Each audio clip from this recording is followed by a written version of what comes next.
하나님 아버지, 오늘 또 저희들 첫 번째 시리즈의 첫 번째 시간입니다. 특별히 오늘 하나님의 존재에 대해서 주님, 저희들이 정말 합리적인 그런 이유가 무엇인지를 볼 수 있게 도와주시고, 그것을 통해서 또 더 나은 그런 전도자로서 살아가게 하시며, 또 이곳에 혹시 그런 부분에 대해서 의문을 가진 분들에게 정말 하나님이 직접적으로 역사하시고 말씀하시는 그런 기회가 될 수 있기를 간절히 바라며 예수님의 이름으로 기도합니다. 아멘. 질문을 한다는 것은 굉장히 좋은 일입니다. 여러분, 우리가 좋은 질문을 하면 좋은 인생을 살 가능성이 높습니다. 물론 모든 질문이 다 똑같이 그렇게 가치가 있거나 중요하거나 훌륭한 질문만은 아니죠. 예전에 우리 지난달인가요? 우리 서정인 목사님께서 우리 교회 오셨을 때 우리 플리피가 저한테 이런 질문을 했어요. 아빠, 그 목사님이 왜 이렇게 잘 울어? 이런 질문을 했어요. 그리고 또 다른 질문이 뭐냐? 그건 어떻게 보면 중요한 질문일 수도 있어요. 근데 그 다음에 나오는 질문이, 아빠, 근데 그 목사님이 왜 이렇게 설교를 하셔? 예. 약간 삐딱하게 써서 설교를 하시더라고요. 그런 질문을 했어요. 사실 그 질문은 이렇게 아주 훌륭한 질문은 아니죠. 그분이 그렇게 삐딱하게 서서 질문을 하건, 설교를 하건, 뒤로 돌아서 설교를 하시건, 물구나무를 써서 하시든, 그렇게 큰, 차이가 있는 건 아니죠. 그렇게 중요한 건 아닙니다. 그렇지만, 오늘, 저와 여러분이 정말 질문하고 싶은 것은 정말 가치 있고 중요한 질문입니다. 그것은 뭐냐면, 하나님이 진짜 존재하시는가 하는 거예요. 그리고 만약에 하나님이 존재하신다면, 증거가 과연 있는가? 무슨 근거로 우리는 하나님이 존재한다라고 말하는가라는 거예요. 이것은 굉장히 중요하고 굉장히 의미심장한 질문입니다. 혹자는 하나님의 존재? 무슨 먹고 살기도 바쁜데 무슨 하나님이 밥 먹여주냐? 이렇게 얘기하는 분이 혹시 있을지 모르겠어요. 그렇지만 그것은 정말 어리석고 어떤 면에서는 또는 굉장히 위험하고 또 잘못된 생각입니다. 여러분, 하나님이 진짜 계신다면 이거는 하나님이 밥 먹여주냐 이런 차원이 아니에요. 하나님이 정말 계신다면 하나님 밥 먹여주십니다. 우리 밥 먹는 일에 분명히 관여하세요. 그거는 말할 것도 없고 그것 이상의 의미가 있는 거예요. 사실은 하나님이 계시느냐 안 계시느냐에 대한 그 믿음은 우리의 라이프 스타일을 완전히 바꿔놓습니다. 우리가 그것에 대해서 어떻게 생각하느냐에 따라, 그 팩트가 어떠냐에 따라 우리 영원한 운명이 바뀌게 돼요. 그래서 이건 굉장히 중요한 질문입니다. 그러면 우리는 반드시 이 질문에 대한 답을 얻어야 돼요. 사실은 박진영 씨라고 여러분 아시죠? 가수. 이 사람은 이 질문에 대한 대답을 얻기까지는 자신이 절대로 행복하지 못할 것이라고 결론을 내렸어요. 자기가 많은 걸 해봤지만. 그래서 그 일에 대해서 그 질문에 대한 대답을 얻기 위해서 시간을 내서 공부하고 편견 없이 이것저것을 살펴보고 그것도 모자라서 나중에 이스라엘까지 여행 갔다고 제가 들었어요. 여러분, 그가 오버한다고 생각하세요? 저는 그렇게 생각하지 않습니다. 이것은 굉장히 중요한 문제고 투자할 만한 가치가 충분히 있는 문제예요. 누구든지 자기 인생에 대해서 진지하다면 우리는 이 질문에 대한 답을 반드시 얻어내야 합니다. 반드시 그래야 돼요. 하나님이 계시는지 안 계시는지 이 부분에 대한 답을 얻지 못하고 사는 사람은 어쩌면 너무도 무책임한 사람이에요. 자기 인생에 대해서 너무 무책임합니다. 자기를 별로 그렇게 사랑하는 사람이 아니에요. 우리가 정말로 하나님에 대해서 하나님이 계시는지 안 계시는지를 알아볼 정도의 책임이 내 인생에 대해서 내가 있다는 거예요. 누구든지 간에. 종교가 어떻든지 간에. 자, 그렇다면 하나님의 존재에 대한 증거가 과연 있을까요? 어떤 사람들은 하나님의 존재에 대한 증거가 별로 없다라고 생각을 합니다. 여러분이 아마 아시는 버틀라트 러셀 같은 사람이 그 대표적인 20세기 무신론적 철학자죠. 그 사람이 아마 대표적인 예가 될 것 같아요. 누군가가 이 러셀에게 당신 그러다가 죽어가지고 하나님 만나면 어떡할 거냐고 이렇게 얘기를 하니까 러셀이 이렇게 대답했어요.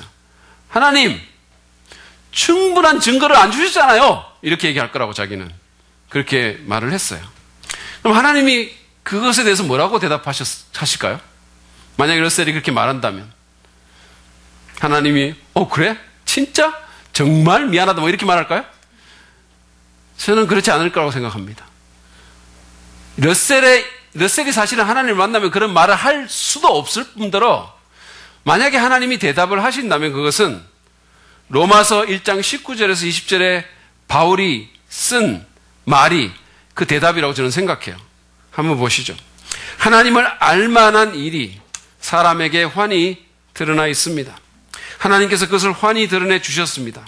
이 세상 창조 때부터 하나님의 보이지 않는 속성, 곧 그분의 영원하신 능력과 신성은 사람이 그 지으신 만물을 보고서 깨닫게 되어 있습니다.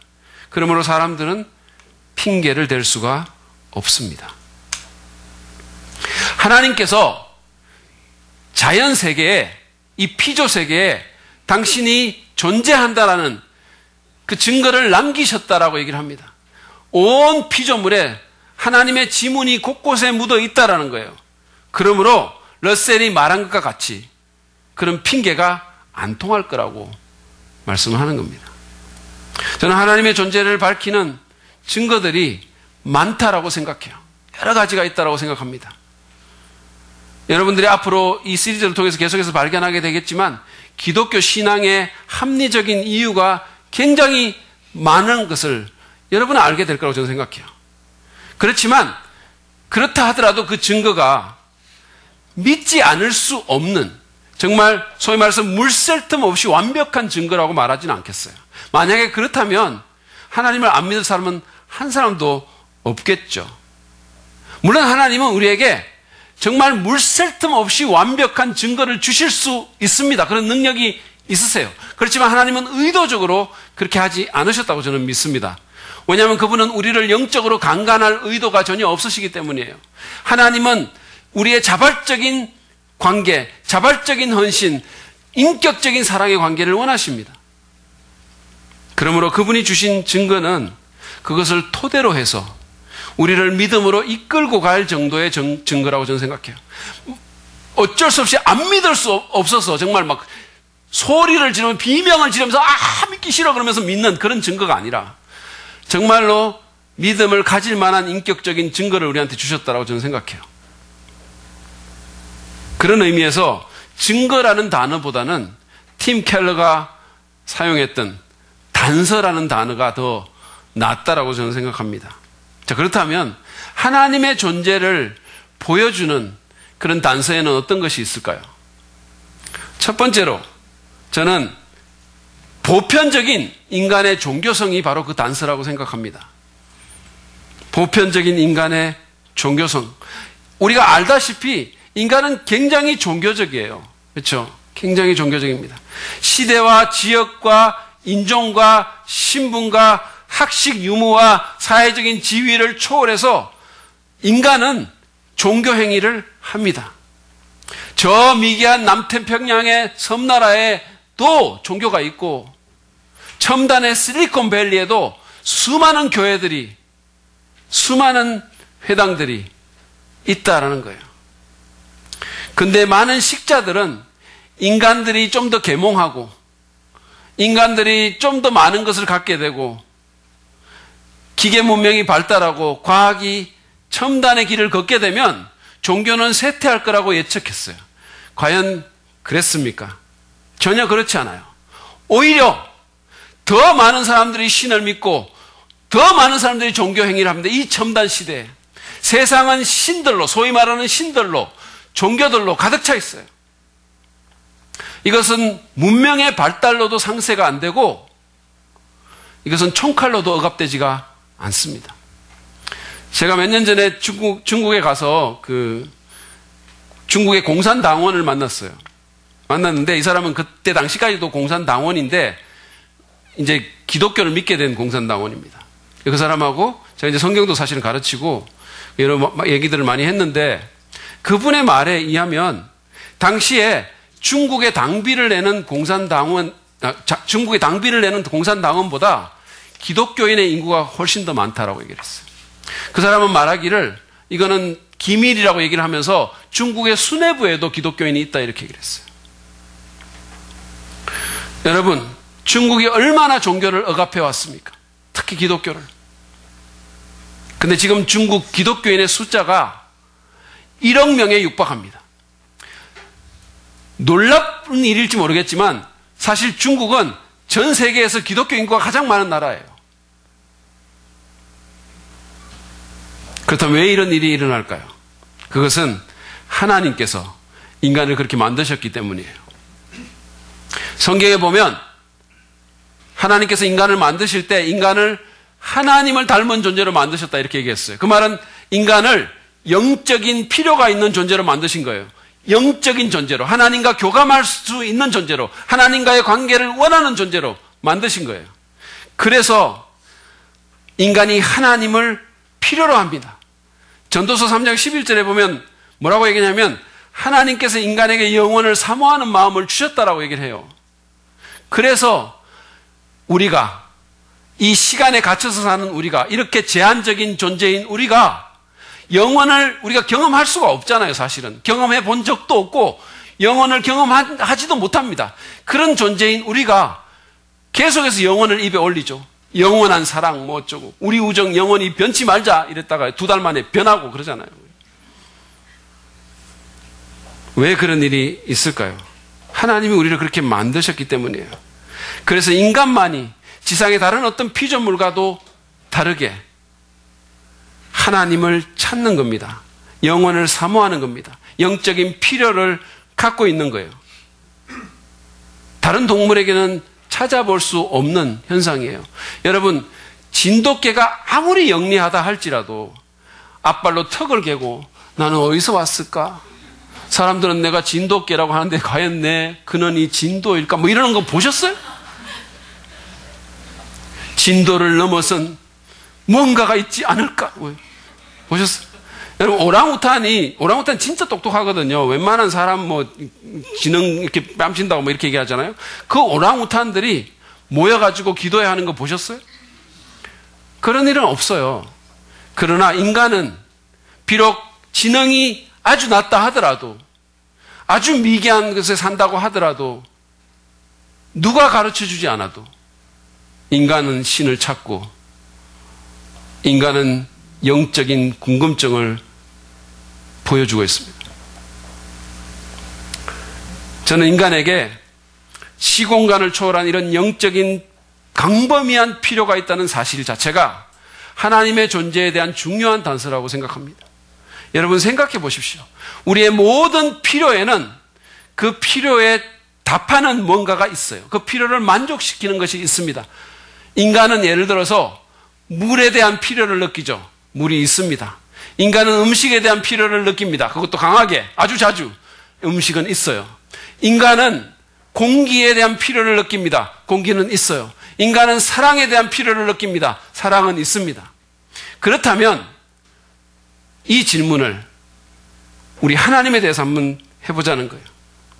하나님에 대해서도 같은 말을 할 수 있지 않을까요? 보편적으로 시간과 공간을 초월해서 수많은 사람들이 누가 가르쳐주지 않아도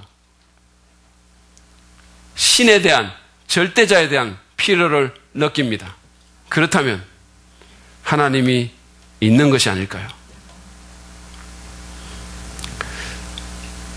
인간의 보편적인 존재성이, 종교성이 하나님의 존재에 대한 중요한 단서라고 제가 말했습니다. 또 다른 단서가 뭐가 있을까요? 그것은 모든 인간에게 있는 채워지지 않는 갈망이라는 단서예요. 이 지상의 것으로는 도저히 채워지지 않는 갈망이 모든 인간에게 있습니다. 저는 그것이 하나님에 대한 또 다른 단서라고 생각해요. 여러분 솔로몬 아시죠? 그렇죠? 이 솔로몬은 사실은 우리 기독교인들만 아는 존재가 아니에요. 굉장히 유명합니다. 그러니까 안 믿는 사람들, 예수님 안 믿는 사람들도 이 솔로몬이 세상에서 가장 지혜로운 사람이었다라고 말을 해요. 그래서 뭐 텔레비전 프로그램에도 솔로몬의 뭐 단선지 뭐 이런 게 있잖아요. 그렇죠? 그러니까 솔로몬은 굉장히 지혜로운 사람으로 세계에 알려져 있는 그런 유명한 사람입니다. 수많은 책을 썼어요. 수많은 연구를 했습니다. 이게 단순히 요즘처럼 무슨 뭐 화학이면 화학, 뭐 생물이면 생물 이거 하나만 한 게 아니라 문학에 대해서 무슨 뭐 또 자연 현상에 대해서 수많은 연구를 했고 수많은 책을 남긴 사람이에요. 그런데 그 사람의 책이 성경에도 3권이나 포함되어 있습니다. 이스라엘의 3대 왕이었었어요.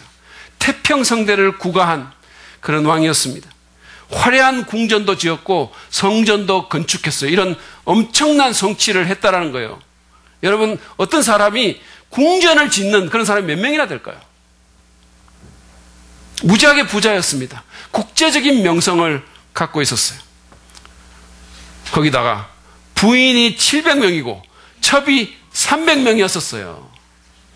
이 사람은 처천만으로 교회를 개척해도 당장 대형교회 돼요. 대단하지 않습니까? 그런 그의 결론이 무엇이었을까요? 이 사람의 말로 직접 한번 들어보시죠. 전도서라는 자기가 쓴 책의 1절 4절입니다. 나는 여러 가지 큰 일을 성취하였다. 궁전도 지어보고 여러 곳에 포도원도 만들어 보았다. 그 다음에 자기가 성취한 일들이 쫙쫙 나와요. 그 뒤에 보면. 그러니까 보통 사람이 꿈꿀 수 없는 그런 엄청난 성취를, 위대한 성취를 했다라는 거예요. 그뿐만이 아닙니다. 돈도 많았다는 거예요. 8절부터 10절입니다. 은과 금, 임금들이 가지고 있던 여러 나라의 보물도 모아 보았으며 남녀 가수들도 거느려 보았고 남자들이 좋아하는 처첩도 많이 거느려 보았다. 많이 정도가 아니죠. 사실은. 인생이 얼마나 복잡했을까요? 한 명도 힘든데 사실은. 그러고 말합니다. 드디어 나는 일찍이 예루살렘에 살던 어느 누구보다도 더 큰 세력을 가진 사람이 되었다.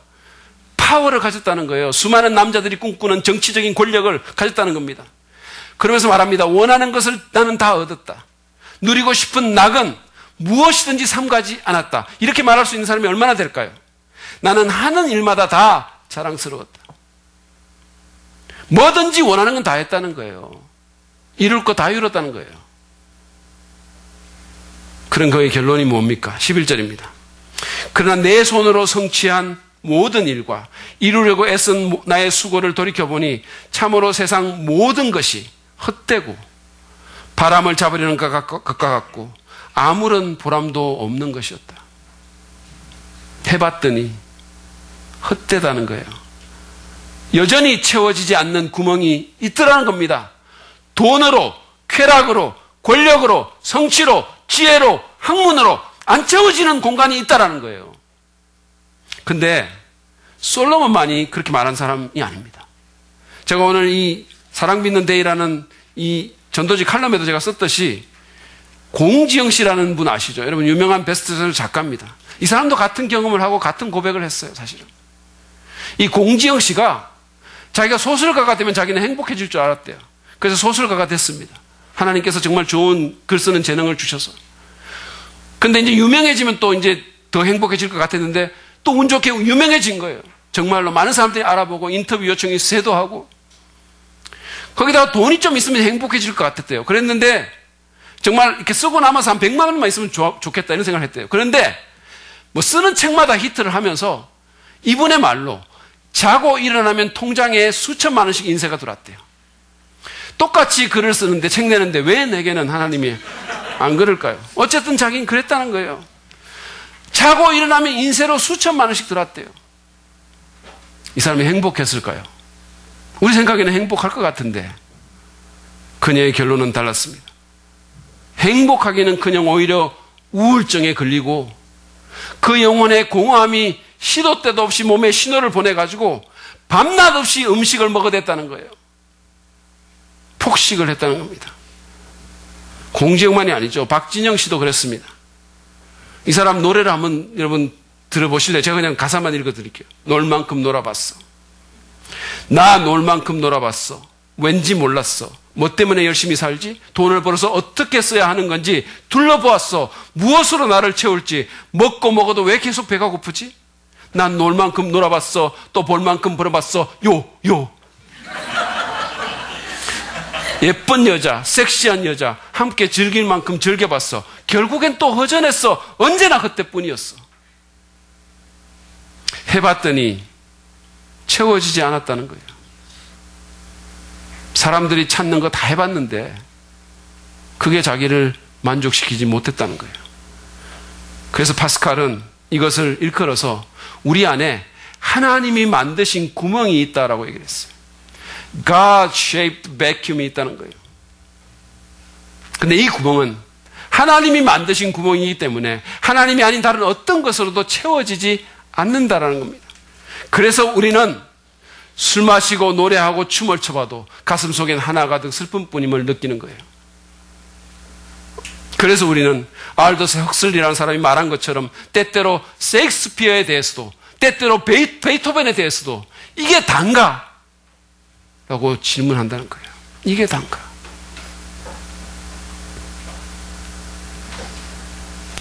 이 땅의 그 어떤 것으로도 채워지지 않는 갈망은 바로 우리 귀에 들리는 다른 세계의 소문입니다.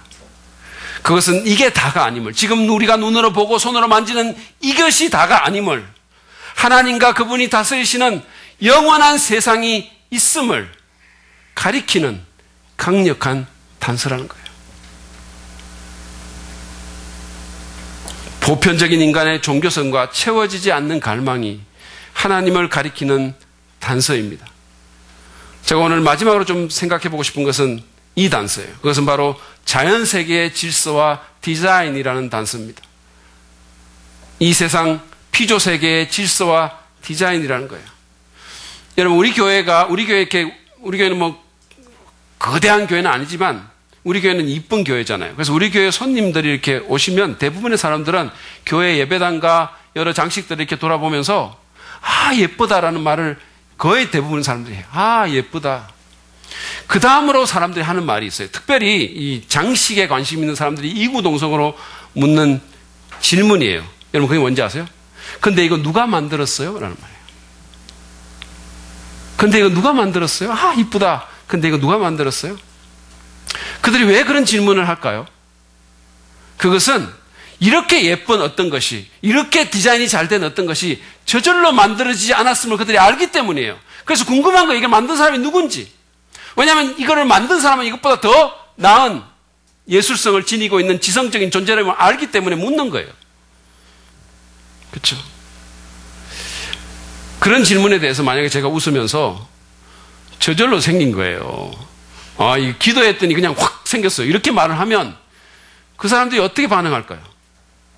누굴 바보로 아냐고 화를 낼 거예요. 그죠? 안 그렇겠어요? 이거 저절로 그냥 생겼어요. 기도하니까 그냥 나왔어요. 그냥 원래부터 있었어요. 이러면 아니 누굴 바보로 합니까? 이렇게 말할 거 아니겠어요? 심지어 제가 만약에 윤 목사님이 만들었다고 해도 화를 낼 거예요.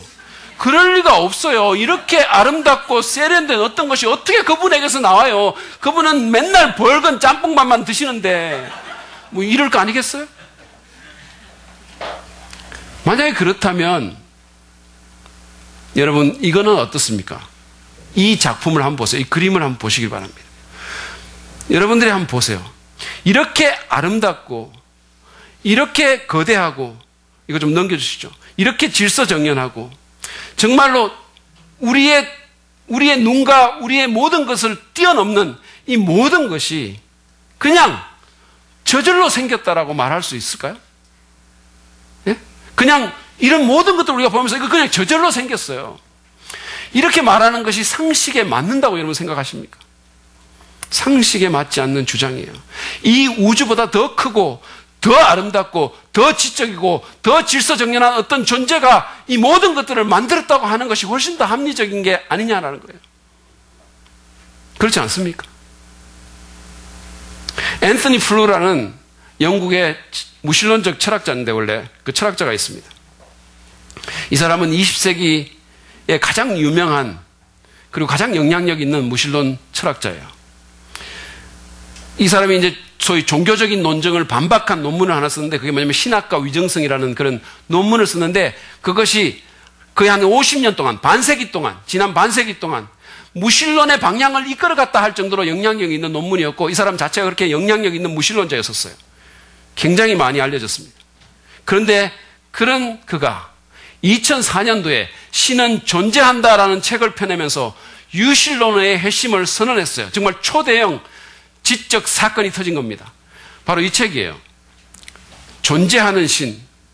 여기 신의 부재는 입증되지 않는다. 이런 타이틀이 밑에 붙어 있는데 원래 영어 제목은 There is a God이에요. 하나님이 계신다. 라는 겁니다. 그 사람이 이 책을 내고 이 무신론자가 유신론자로 회심하게 된 것입니다. 그것을 온 세상에 선포했었어요. 이 책에서 이 플루는 자신의 영적인 여행을 기술하면서 자신을 유신론으로 이끈 여러 가지 논증들을 이렇게 소개하고 있어요. 이를테면 무슨 자연 법칙은 누가 만들었을까? 생명체는 어떻게 생겨났을까? 무에서 유를 창조할 수 있을까와 같은 질문에 대해서 쓰고 있어요. 이 사람을 무신론자에서 유신론자로 이끈 그 요인을 우리가 한마디로 정리를 한다면 뭘까요? 그것은 바로 이 놀라운 자연세계, 우리가 봤던 그 놀라운 자연세계와 그 자연세계에 내재된 정교한 법칙이라는 것입니다. 이 사람의 말을 직접 한번 들어보시죠. 나는 우주가 무한한 지성에 의해 존재하게 되었다고 믿는다. 무한한 지성은 바로 하나님이죠. 전지하신 하나님이에요. 나는 이 우주의 정교한 법칙들이 과학자들이 신의 마음, mind of God 또는 하나님의 마음이라고 부른 것을 드러낸다고 믿는다. 나는 생명과 생식이 신적 근원에서 나온다고 믿는다. 반세기가 넘도록 무신론을 옹호했던 내가 어떻게 신을 믿게 되었을까? 간단하게 대답하면 그것이 현대과학으로 드러난 세계상이라고 보기 때문이다. 그렇게 얘기했어요. 그 외에도 수많은 말들이 있습니다. 플루는 현대과학의 이 현상들을 보면서 그 현대과학이 자연세계를 연구해 봤더니 자연에는 놀랍도록 정교한 법칙이 있고 그 법칙들은 생명과 의식을 위해서 고안된 것으로 보였다는 거예요. 따라서 그것들은 신의 존재를 드러내는 결과를 가져왔다고 주장합니다. 여러분, 제 설명이 만족스럽지 않으시면 이 책을 읽어보세요. 제가 빌려드릴 테니까. 그렇게 즐겁지만 않지만 읽을 만한 책이에요. 그는 자신이 유신론자가 된 것은 자연의 증거를 계속해서 평가했고 자기가 논증이 이끄는 대로 어디든 따라가야 한다는 소크라테스의 원리를 따른 결과라고 얘기를 했어요. 자기의 편견이 아니라 논증이 이끄는 대로 어디든지 따라가야 한다는 소크라테스의 원리를 일관되게 적용했더니 결국은 무신론에서 유신론으로 옮겨왔다는 거예요. 비범한 지성을 소유한 그가 철학과 과학을 경유해서 자연의 증거를 계속해서 따라갔더니 이 아름답고 질서 있는 우주가, 그리고 이 우주에 내재된 수많은 법칙들이 하나님의 존재를 가리키더라는 거예요. 그것이 없이는 설명이 잘 안 되더라는 거예요. 그렇습니다. 우리가 보는 자연세계의 아름다움과 질서는 그것을 만든 하나님의 존재를 인정할 때 가장 잘 설명이 되는 거예요. 많은 사람들이 무신론이나 또는 하나님을 배제시킨 자연적 진화론을 합리적이라고 생각하는 사람들이 있어요. 또는 그게 과학적이라고 믿는 사람들이 있습니다. 전혀 그렇지 않아요. 여러분, 그런 것들을 무신론이나 또는 자연 진화론을 받아들이려면 우리가 창조주 하나님을 믿는 것보다 훨씬 더 큰 믿음이 거기에 요구되는 거예요. 생명체가 우연히 오랜 세월에 걸쳐서 이 땅에 생겼다는 자연 진화론만 하더라도 그게 얼마나 믿기 힘든 이론인 줄 여러분 아십니까? 무신론적인 진화론자들은 우연히 이 세상에 아무것도 없었는데 우연히 무기물에서 이 세포를 형성하는 중요한 그 아미노산이 우연히 그냥 형성이 된 거예요. 우연히 자기들끼리 배열해가지고 형성이 되고 거기서 또 오랜 세월이 지난 후에 아메바 같은 단세포 생물이 나왔다라고 얘기를 합니다. 그리고 또 오랜 세월이 지난 후에 우연히 그냥 다세포 동물이 나왔다는 거예요. 여러분, 이게 믿기 쉬운 주장이라고 생각하세요? 세포 하나가 얼마나 복잡한지 아십니까? 여러분, 정말로 가장 자신을 복제할 수 있는 가장 작은 단위의 세포는 그 안에 124개의 단백질이 있어요. 그리고 그 단백질 하나하나마다 400개의 아미노산이 있습니다. 그러니까 이게 저절로 그냥 이렇게 우연히 이렇게 돼가지고 결합해가지고 그래서 무기문에서 단세포 생물이 나올 확률이 말이에요. 이게 확률이 얼마냐면 10에 14,136승분의 1이에요. 놀라지를 않으시네. 그러면 제가 사람이 우연히 벼락 맞을 확률하고 비교를 한번 해볼까요? 사람이 벼락 맞을 확률이 얼마인지 아세요? 나사에 의하면 사람이 벼락 맞을 확률이 60만 분의 1이에요. 60만 분의 1이라는 것은 10을 6번 곱한 것보다 작아요. 10을 6번 곱한 것 분의 1보다 작습니다. 그렇다면 여보세요. 10을 있잖아요. 10을 20번만 곱해도 일반 계산기에는 답이 안 나와요. 10 곱하기 10 곱하기 이렇게 20번만 곱해도 답이 잘 안 나옵니다. 그런데 여기는 10에 14,136승분의 1이에요. 10을 14,136번 곱하기 분의 1이라는 거예요. 이게 말이 안 되네, 진짜. 한번 해보실래요? 이 말이 무슨 말입니까? 이건 수학적으로 제로라는 거예요. 수학적으로 제로입니다. 10의 6승분의 1이 그 많이 잡아서 10의 6승분의 1이 벼락 맞을 확률이라면 이 무기물에서 단세포가 나올 확률이 10의 14,136승분의 1이에요. 그런데 이게 믿기가 쉽습니까? 자, 그렇다면 단세포 하나가 그렇게 확률이 없다면 인간은 어떨까요? 여러분, 인간은요, 인간의 세포가 몇 개인지 아세요?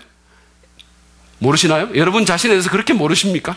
인간의 세포가 60조 개라고 합니다. 인간에게 60조 개의 세포가 있어요. 자, 하나의 단세포가 우연히 될 확률도 10의 14,136승분의 1인데 60조 개의 세포를 가진 인간이 우연히 나올 확률이 얼마나 될까요? 이게 말이 된다고 생각하십니까? 이게 믿기 쉬운 거라고 생각하세요? 그래서 어떤 과학자들은 이걸 어떤 식으로 말을 했냐면 인쇄소가 갑자기 팍 폭발을 해가지고 빅뱅처럼 폭발을 해가지고 그 인쇄소에 있는 모든 할자가 저절로 막 결합을 해가지고 그래서 대형 백과사전 24권이 나오는 거와 거의 같은 그런 확률이라는 거예요. 다시 말하면 그런 확률은 없다라는 겁니다. 제로라는 거예요. 우리가 보는 질서정연한 우주와 그 안에 있는 생명체의 존재를 볼 때 무신론적인 진화론은 너무도 믿기 힘든 이론이라는 거예요. 오히려 전지전능하고 모든 것에 대한 목적을 갖고 계시는 하나님이 조물주가 자신의 선한 의도대로 이것을 만들었다라고 보는 것이 훨씬 더 합리적이고 믿기 쉽다라는 거예요. 그래서 시편 기자는 어리석은 자는 그 마음에 이르기를 하나님이 없다라고 한다 그랬어요. 하나님이 평가한 거예요. 그래서 바보들만이 하나님이 없다라고 말한다는 거예요. 여러분, 자연의 질서의 법칙과 아름다움은 하나님의 존재를 가리키는 강력한 단서입니다. 그래서 바울이 우리가 아까 읽은 것처럼 로마서 1장 19절 20절에서 이렇게 말을 한 겁니다. 다시 한번 보시죠.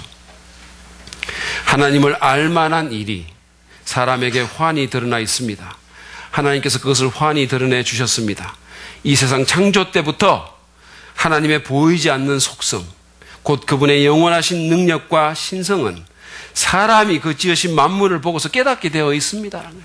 마치 우리 교회 어떤 작품을 보고 와 진짜 예쁘다 이거 누가 만들었어요 라고 말하는 것처럼 이 놀라운 우주를 보고 이 놀라운 자연세계를 보고 사람들이 편견 없이 그냥 본다면 합리적인 사람이라면 와 이거 정말 대단하네 이거 누가 만들었을까? 이거를 만든 분은 얼마나 아름답고 얼마나 지적으로 뛰어난 분일까라고 생각하게 되어 있다는 거예요. 자연을 보면 하나님이 보인다는 거예요.